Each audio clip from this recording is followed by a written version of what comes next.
जिसका मन शुद्ध नहीं है उसका भगवान के प्रति भाव शुद्ध कभी नहीं हो सकता। नोट कर लो, नोट कर लो, जिसका मन अशुद्ध है वो कभी भी शुद्ध भाव से भगवान के साथ नहीं रह सकता। और जो शुद्ध भाव से भगवान का भजन नहीं कर सकता उसका कल्याण एक जन्म में नहीं करोड़ों जन्म लग जाएं तो भी नहीं हो सकता। सिर्फ हिंदू कहने से कोई हिंदू नहीं होता, सिर्फ सनातनी कहने से कोई सनातनी नहीं होता। सनातनी होने के लिए सत्य को स्वीकार करने की परम आवश्यकता होती। जब हम सत्य को स्वीकार करें हमारा, और सत्य कहता है भावग्राही जनार्दना, तुम भाव से मेरी पूजा करो मैं तुम्हें स्वीकार कर लूंगा। तो भाव से पूजा कब होगी? जब मेरा भाव, मेरा मन शुद्ध होगा। ध्यान से सुनो, आपने सबने सुना है, देखो लग गई बातों में, इसीलिए भजन नहीं सुनाता मैं, तैयार बैठी रहती है बातें करने के लिए।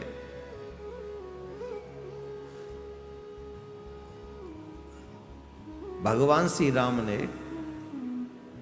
पत्थर से सागर में सेतु बनाया, यह सत्य है कि नहीं? जवाब दो। एक घटना सुनाते हैं आपको बहुत अच्छी। रावण की सेना में, लंका में ये मैसेज पहुंच गया कि राम ने समुद्र पर पत्थर तैरा दिए। ध्यान से सुनना, राम की सेना ने समुद्र पर पत्थर तैरा दिए, समुद्र पर। यह सुनते ही लंका में विचारणीय विषय बन गया। लंका वाले ये सोचने लगे, जिसके नाम से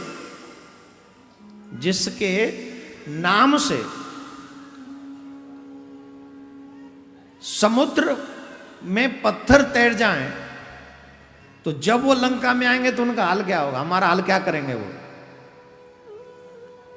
सेना मानसिक तौर पर लड़ने से पहले कमजोर हो जाए तो कौन युद्ध जिताएगा? आपको कोई जिता सकता है? कोई नहीं। मानसिक तौर पर अगर आप स्ट्रांग हैं तो हारी हुई लड़ाई भी आप जीत सकते हैं, और मानसिक तौर पर अगर आप कमजोर हैं तो आप जीती हुई बाजी भी हार सकते हैं। रावण को यह बात लगी बड़ी गलत। रावण को लगा ये तो बड़ा विचित्र है, लड़ने से पहले ही अगर ये हमारे सैनिक हार जाएंगे तो हम युद्ध लड़ेंगे कैसे? पहले लड़ाई तो शुरू हो, हार जीत तो बाद की बात है। तो ये विषय लंका की सभा में भी आया, रावण की सभा में, कि देखो जिसके नाम से पत्थर तैर रहे हैं ऐसे योद्धा से लड़ना ठीक नहीं है, हम लोग जीत नहीं सकेंगे। तो रावण ने कहा वाह भाई कमाल करते हो, तुम लोग मुझे जानते नहीं हो, जब मैं निकलता हूं तो समुद्र सूख जाता है, बीच में से रास्ता देता है मुझे। ये सच है। जब रावण लंका से निकलता था तो डर के मारे समुद्र रास्ता दे देता था, आधा जल इधर आधा इधर, पूरा रास्ता बन जाता था। इतना प्रभाव था रावण का। और क्या गजब का, ऐसे ही नहीं था रावण, काल को पार्टी से बांध रखा था उसने। जिस काल से हम और आप डर रहे थे ना कोरोना में, डर रहे थे कि नहीं? हाँ हाँ हाँ, कैसे दरवाजे बंद हो गए थे, सड़कें सन्नाटे में छा गई थी, एक आदमी नहीं उतर रहा था। किस चक्कर में? बोले मर न जाए। अच्छा कोरोना से बच गए तो फिर नहीं मरोगे? अब तो नहीं मरोगे आगे, अब तो कोरोना ठंडा पड़ गया। अब तो जो आ भी रहा है ना, हल्ला मत मचाओ, खांसी जुकाम वाला है होके निकल जाएगा, कोई प्रॉब्लम नहीं, ज्यादा बड़ी बात नहीं होगी उसमें। हो भी गया तो होना नहीं चाहिए वैसे किसी को, लेकिन जिनको कोरोना नहीं है वो मरे नहीं फिर, या आगे मरेंगे नहीं। मरने से मत डरो, अगर डरना है तो बुरे कर्मों से डरो, क्योंकि वो अगर नहीं छोड़े तो बार बार मरना पड़ेगा। मरने से मत डरो, मरना तो है ही है, उन कर्मों से डरो जो बार बार मारेगा तुम्हें। कभी चींटी बनाकर, कभी गधा बनाकर, कभी सुअर बनाकर, कभी श्वान बनाकर, कभी घोड़ा बनाकर, कभी हाथी बनाकर, कभी सिंह बनाकर, कभी जड़ बनाकर, कभी चैतन्य बनाकर, बार बार मारेगा अगर कर्म नहीं सुधारे तो। अब जिस काल से हम डरते हैं, रावण ने उस काल को पार्टी से बांध रखा था, इतना स्ट्रांग रावण। रावण ने कहा कमाल करते हो, तुम डर गए? तुम जानते नहीं हो, जब हम जाते हैं तो समुद्र सूख जाता है, रास्ता दे देता है। तो एक ने हिम्मत करके कहा, वैसे उसके आगे हिम्मत करने की हिम्मत नहीं होती। अधिकांश बड़े लोगों को चमचे पसंद होते हैं, अच्छे सलाहकार तो पसंद। ये बड़ा दुर्भाग्य है, अब से नहीं शुरू से ही, कि जो चमचागिरी करे बड़े लोगों को वही पसंद आता है, और अच्छी सलाह देने वाला व्यक्ति पसंद आता ही नहीं है।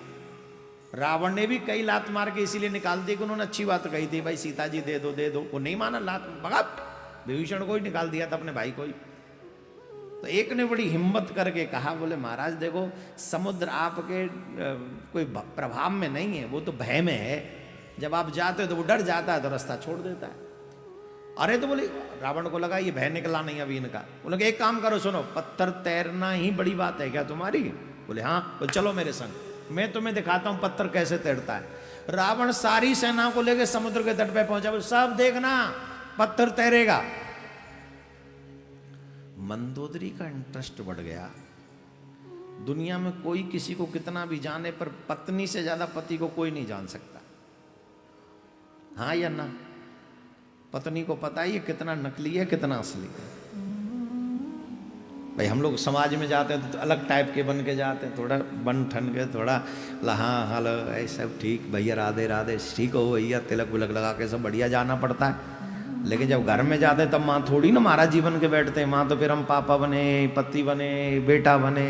तो वो पत्नी को ज़्यादा पता है कि महाराज जी कितने स्ट्रांग है भजन में, है ना। तो वो देवी जी ज़्यादा जानती हैं हमें, और पत्नी से ज़्यादा अच्छा कोई नहीं जान सकता किसी व्यक्ति को। सब पता है, क्योंकि जो सपने में भी जो बुरबुराते हैं ना, पत्नी तो सुनती है बगल में बैठी बैठी, कोई और सुनता भी नहीं। तो मंदोदरी जानती थी कि ये कितना बड़ा सामर्थ्यवान है मेरा हस्बैंड। मंदोदरी बड़ी पतिव्रता थी, ध्यान रखें, थी राक्षस की पत्नी पर पतिव्रता थी, जानती थी वो भी इंटरेस्ट लिया उसने, और वो भी पहुंची, मैं भी देखूं मेरे प्राणनाथ कैसे पानी में पत्थर तैराएंगे। पहुंच गए। अब सब सैनिक जितने भी खड़े हैं, सबकी दिल की धड़कनें, कोई तो बिलीव कर रहा है कि तैरा देंगे, कोई कह रहा है हम जानते हैं ये नहीं तैरा सकेंगे, ये इनके आचरण तैराने वाले नहीं डुबाने वाले, ये कहां तैरा सकेंगे। सब में असमंजस बना हुआ है। अब मंदोदरी सिर्फ देखना चाह रही है कि नाथ करेंगे क्या। तो रावण ने कहा देखो ये रहा पत्थर। बोले हाँ ये पत्थर देख लो, बाद में ये मत कहना कि कागज का पत्थर था, हाथ लगाओ टच करो। सबने टच किया, हाँ जी महाराज असली है, अब देखो ये पत्थर तैरेगा। रावण ने आंखें बंद की, पत्थर से कुछ कहा और छोड़ दिया। पत्थर थोड़ी देर डूबा। अच्छा ये जो समाज है बड़ा अच्छा है, 1 सेकंड में अपनी विचारधारा बदल लेता है व्यक्ति की तरफ। जब अच्छा होता हुआ दिखे तो you are great, you are great, you are great, 1 second लगता है। और जहां कहीं फोटो छपी नहीं किसी और के साथ, तुरंत छवि बदल जाती है। अरे Ram Ram, I hate you, I know you are fake people.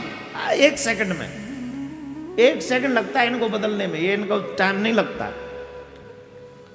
तो 1 सेकंड में रावण के सैनिक ने, वाह हम तो पहले कहते डुबाएगा, खुद भी डूबने वाले कर्म है, पत्थर कहां से तैरा सकते।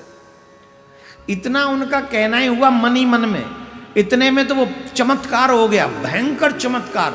समुद्र से पानी से वो पत्थर उठा और तैरने लगा और फिर नहीं डूबा।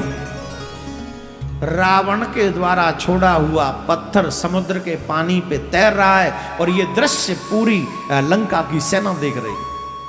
आत्मबल जगा के हमारे महाराज भी किसी से कम, वो सेतु बना सकते हैं तो हमारे महाराज भी पत्थर तैरा सकते हैं। आ गया बल और लड़ेंगे, कह दिया ठीक। घटना यहीं तक नहीं है, घटना यहां से भी आगे है। क्या? इसके बाद में रावण गया शिविर में। मंदोदरी जी ने देखा, आओ नाथ आओ आओ, स्वागत है आपका प्राणनाथ महाराज। ए महाराज, बोले हाँ। पतिदेव, my husband, my sweet husband, welcome to my शिविर।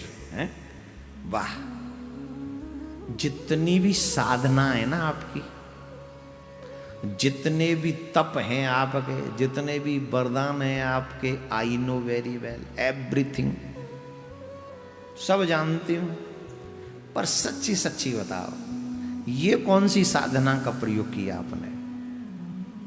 ये कौन सी साधना? ये तो तुम आप प्याती नहीं, मुझे सच बताना। मंदोदरी कान इधर लाओ, रावण ने कहा। ये सत्य सिर्फ तुम्हें बता सकता हूं कि तुम मेरी अर्धांगिनी हो, किसी और को नहीं। रावण का ये सत्य सिर्फ मंदोदरी जानेगी, कोई और नहीं। किसी को कहना मत, ये मेरी आज्ञा है। देखो, ये सत्य है कि राम के नाम में प्रभाव है, और राम के नाम में इतना प्रभाव है कि पत्थर भी तैर गए।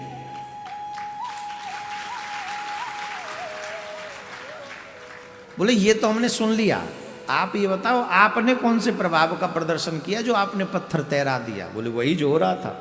बोले क्या? बोले आप तुमने देखा कि हमने नेत्र बंद करके कुछ कहा था उससे, पत्थर से। बोले क्या कहा था आपने?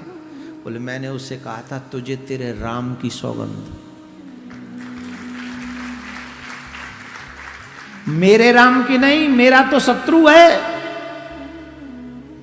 मेरे राम की नहीं, तुझे तेरे राम की सौगंध, डूबना मत, नहीं तो तेरे राम का नाम बदनाम हो जाएगा। छोड़, चाहे रावण रहा है, आसरा राम के नाम का है। छोड़ने वाला मैं हूं, लेकिन आसरा तुझे राम के नाम का है। इतना कहा कि तुझे तैरना होगा, तुझे तेरे राम की सौगंध।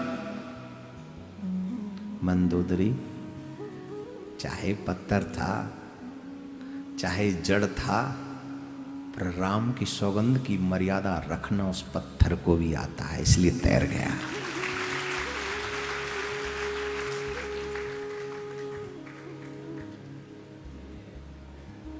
हेलो माय डियर, जिस राम नाम की मर्यादा पत्थर भी जानते हैं, ईमानदारी से अपने दिल से पूछो, क्या तुम जान पाए? किसी और से मत पूछना। कोई तुम्हें सर्टिफिकेट नहीं देगा, और मरोगे तो वो सर्टिफिकेट तुम वहां ऊपर दिखा भी नहीं सकोगे। हां, तुम्हारा जमीर, तुम्हारी आत्मा, तुम्हारा विश्वास, तुम्हारा अविश्वास वहां भी तुम्हारे साथ होगा। जब पूछा जाएगा कि तुमने वहां क्या किया, तुमने कितना भरोसा किया, तो वहां पर तुम्हें ही जवाब देना पड़ेगा। कोई और नहीं आएगा, न गली आएगी, न मोहल्ला आएगा, न परिवारी जन आएंगे, न बैंक अकाउंट आएगा, न गाड़ी, न बंगला, न धन, न दौलत, न शौहरत, न पद, न प्रतिष्ठा। कोई तुम्हारे काम वहां पर नहीं आएगा, न जवाब मिलेगा। जवाब सिर्फ तुम्हें देना पड़ेगा कि तुम्हें मेरे ऊपर विश्वास था कि नहीं। अपने आप से पूछो। जिस राम के नाम पर पत्थर भी बिलीव करते हैं, तुम मानव होकर बिलीव नहीं कर पाते और अपने आप को इंसान कहते हो। जिस राम का नाम लेकर बंदर भी महान हो गए, जिस राम का नाम लेकर सबरी तर गई, जिस राम का नाम लेकर अहिल्या जो पत्थर बनी पड़ी थी वो ऋषि पत्नी के रूप में जागृत हो गई, हम मानव होकर भी, कथा सुनने के बाद भी, गुरु भक्ति करने के बाद भी, दीक्षा लेने के बाद भी, अच्छे कुल में जन्म लेने के बाद भी भगवान पर वो भरोसा नहीं कर पाए जो इस देश का कण कण भगवान पर भरोसा करता है। काहे को ताली बजा रहे हो? मैं कोई भाषण दे रहा हूं? ताली किस लिए बजा रहे थे? ये विश्वास जगे उस दिन ताली बजाओ तो मुझे आनंद आ जाए। और एक बात सत्य समझ में आ जाए, राम ही तो सत्य है, कृष्ण ही तो सत्य है, बाकी सब मिथ्या है।